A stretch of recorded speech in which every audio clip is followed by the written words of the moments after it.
Hello YouTubers, Alaska Prepper here. Ladies and gentlemen, I was going to do like 4 or 5 different videos, but instead of doing that, I'm just going to do this video here and cover all of these things that I want to talk about with you all. It's all information that I see that is very relevant. Alright, and instead of doing a video for each, what I'm going to do is I'm going to briefly cover each topic, and then I'm going to leave a link to each of these sites. That way, if you want to revisit it, you can go ahead and revisit it.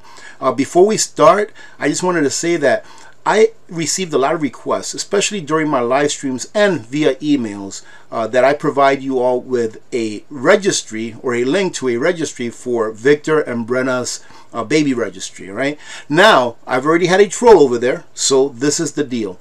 I put it up on our community page, and it's also linked under the description and on a pinned comment of our last live stream this Sunday, which, by the way, was an awesome time. I had a great time during that Sunday. I think we'll go ahead and do Sundays, family days, so that we can just hang out and talk back and forth. So where I'm getting at, ladies and gentlemen, is this. If you didn't ask that I put up a registry for them, then just don't go there. Don't go there and don't click on it or anything like that. If you did and you want to go look at it, go look at it, right? It's completely up to you. But I don't want Victor and Brenna to be looking at comments there of people putting in their opinions on whether or not you should be putting a registry up there, all that kind of stuff. It's over with. Let's get on with this first article here. Food price spikes could push 40 million people into extreme poverty.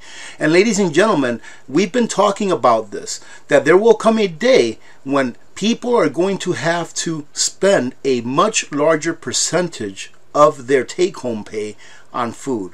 Now here in the United States, the average, I guess, middle class to low income family spends roughly 15% of their take-home pay on food already. But we've got people in other countries that are developing nations that spend upwards of 50-60% just on food, ladies and gentlemen, just so that they can get enough sustenance to survive. But for us, ladies and gentlemen, that are lucky enough to live in a developed nation, a first world nation, United States, Canada, Australia, places like that, that's what we have to be on the lookout for. Are you spending more of a percentage of your take-home pay on food and necessities than you were a year ago? If you are, it means that you are working more for the same amount, because it is now taking you a larger percentage of your time to trade for those things that you need in order to sustain your standard of living, i.e. to heat your home, to rent, put gas in your car, all these things. A massive spike for food and energy sparked by Russia's invasion of Ukraine will push over 40 million people into extreme poverty, said the Centers for Global Development on Friday, warning against export curbs and sanctions on Russia food production. So while Russia is being sanctioned for all these things, they're here pretty much saying, hey, you may not want to sanction Russia against food production, but in my opinion, it's a moot point. Because if Russia is being sanctioned on all of these other things, then why would they voluntarily export their food? Probably one of their most important commodities to actually try to keep at home. So I don't see this getting any better, ladies and gentlemen. The rest of this article states how much, the average person makes in the world that is extremely poor and all of that kind of stuff. But I just wanted to go ahead and point out that when we start seeing that we are using a larger percentage of our income for food and those things that we need to survive, then you're going to see real changes happening in society. You'll start seeing people getting more angry, more frustrated, wanting change. And they're going to start asking for things that, in my opinion, they're crazy to be asking for. And that's another article that we're going to go over here in a minute. Southern European farmers fear livestock culls amid feed scarcity. So now farmers or ranchers are going to have to start culling their herd again. If you remember, we've been doing this for a while, for probably the last couple of years, because of the price of feed and the availability of feed and straw and hay and all that kind of stuff. Well, you'll notice that there are spikes in the price of meats, and then there are ebbs in the price of meats. And right now, even though the price of meats and stuff like that are pretty high, there's actually a little bit of an ebb, meaning that the price of meats, I've noticed, have come down just a little bit, especially on beef.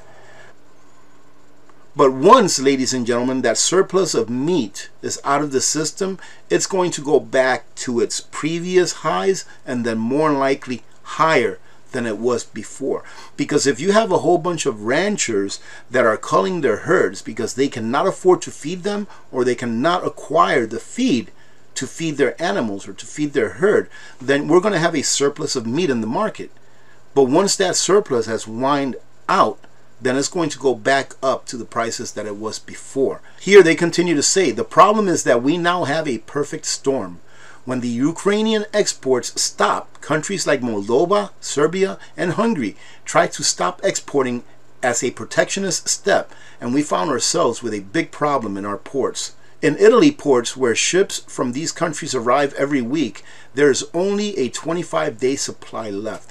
So they are left with a 25-day supply of grains in order to feed their herds. What are they going to do after they run out, ladies and gentlemen? Or more than likely, way before they run out, in order so that they can save some of their herd.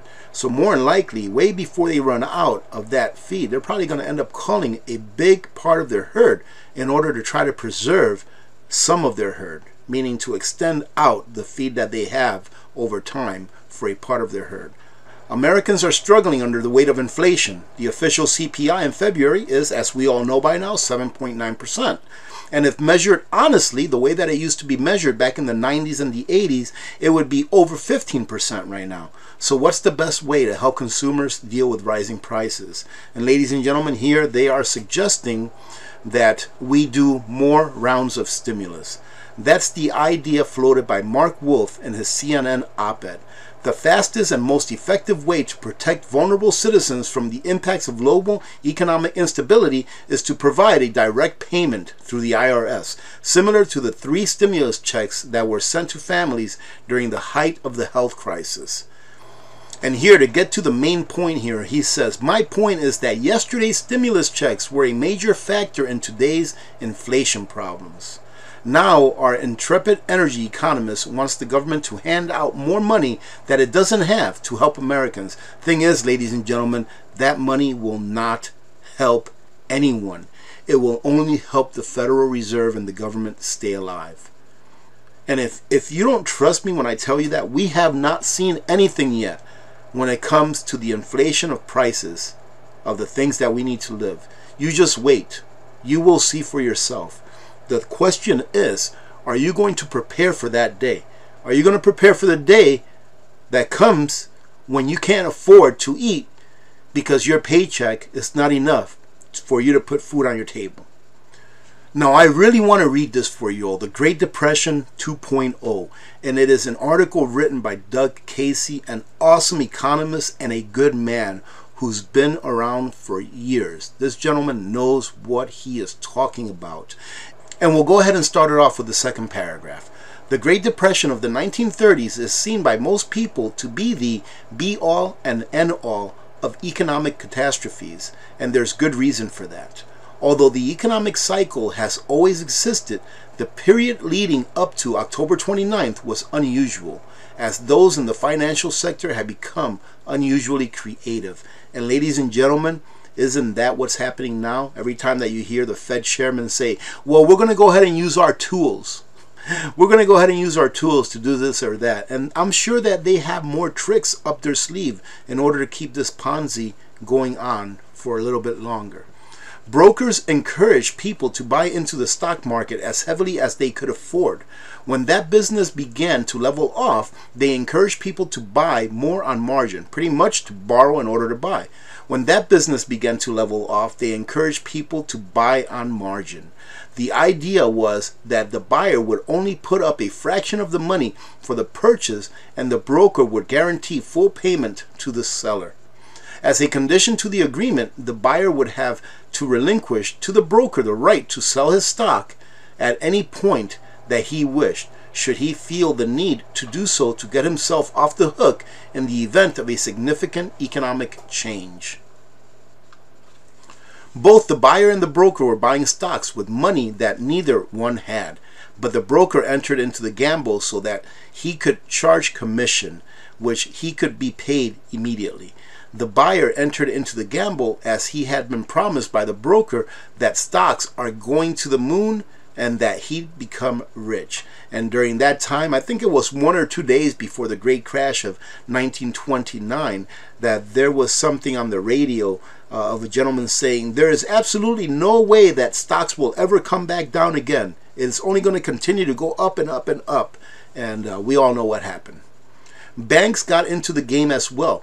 At one time, banks took money on deposit, then lent that money out at an interest. They would always retain a percentage of the deposited money within the bank to assure that they could meet whatever the normal demand for withdrawals might be. But eventually, bankers figured out that if they were prepared to gamble, they could lend out far more money and many times the amount that they had received on deposit.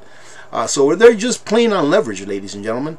As long as very few loans turn bad, they would eventually get the money back with interest. And so in the 1920s, they loaned money to people so that they could buy into the stock market more heavily. From that point forward, an investor who was tapped out and couldn't afford to buy more stock then bought more on margin.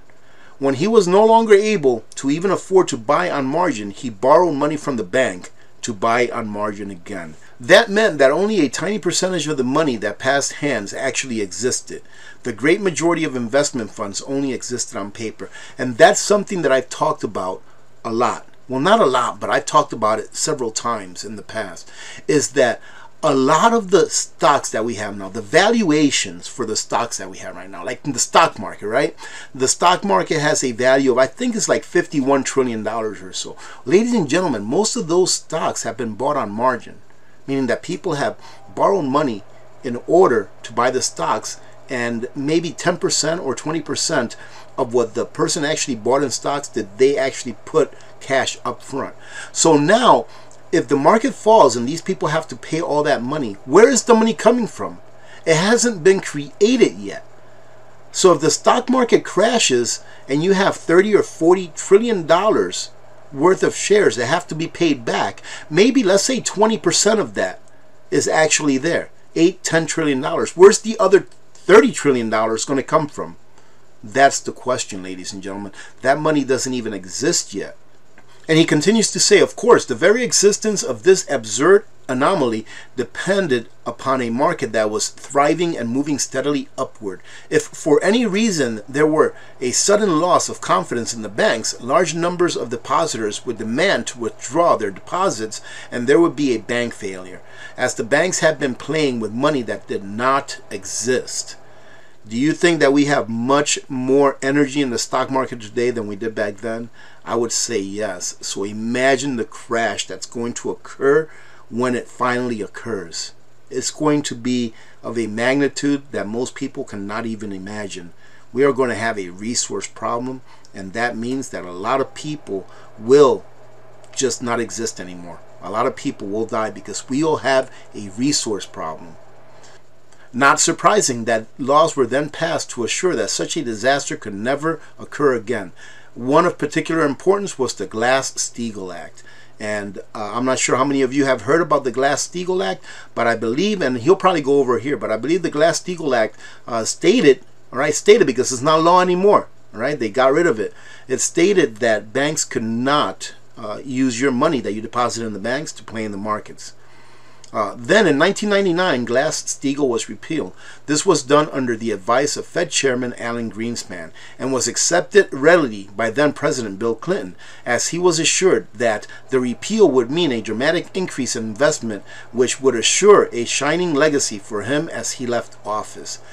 Well, the magnitude of a crash tends to be equal to the magnitude of the economic abnormality that preceded it. The crash of 1929 was greater than previous crashes because bankers and brokers had found new ways to inflate the bubble beyond anything that had existed before.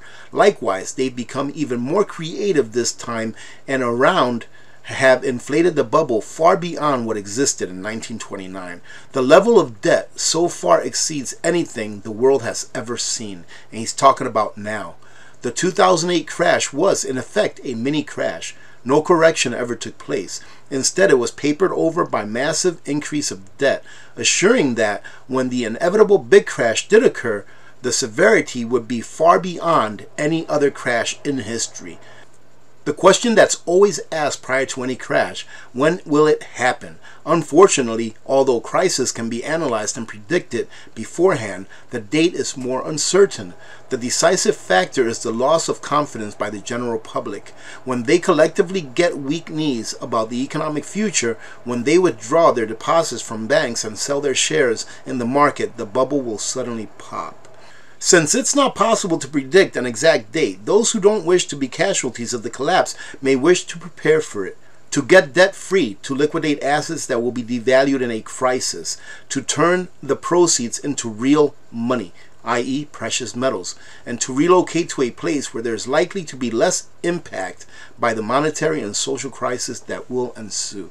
And ladies and gentlemen, he mentioned precious metals here, so I thought that I would pull this up for you all. And I just want to show you what it is that the big banks have been doing as of late.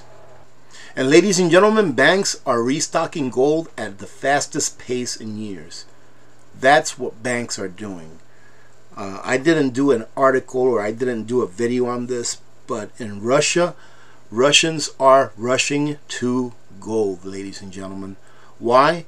Because those that had gold before the price of their ruble, was pretty much cut in half, right? Or the value of their ruble was pretty much cut in half. They did not lose any purchasing power. But those that held on to fiat currency, they lost about 50% of their purchasing power. Meaning that everything that they paid for after the ruble crashed was twice as much as it was before. And this is the most important part that you want to remember about that, is that if they had to pay twice as much as what they were paying before when they earned that money, it means that it cost them twice as much of their time to purchase the same stuff that they could have purchased before. And that's what it's all about. It's about your time. And that's what money is. Money is your time. You earn money by working for it. And that takes your time, it takes your skill, and it takes your capital to put into whatever devices you need in order to exercise your skills, or to commute to work, or to buy stuff that you need for your job. So ladies and gentlemen, this is how banks are preparing. And banks, in my opinion, are the enemy of mankind. But this is what they're doing because they know what is coming down the line. Now, I'm not telling you to go out there and buy gold, right? I like silver myself, mostly. But what I'm saying is that we have to look at what they're doing and not just what they're saying on the mainstream media. These two gentlemen, Peter Schiff and the other gentleman that I just spoke about, I already forget his name. Let me see, what's his name? Doug Casey, right? Doug Casey and Peter Schiff, these are not government employees. These are truth tellers that have been doing this for decades. Sorry that it took a little bit long, but I really wanted to get through that entire article because I think it's that important that we understand where it is that we are headed monetarily. And we already know pretty much where we are headed, in other aspects, as far as food shortages, as far as energy, and as far as inflation. Having said that, thank you again for joining in today. Remember to be good to each other. When good people do good things happen. Remember to reach one, teach one, and repeat. If we all did this, the world would be a better place, and you know that it will be a better place. Many blessings to all of you and your families. I'm Alaska Prepper. I am out.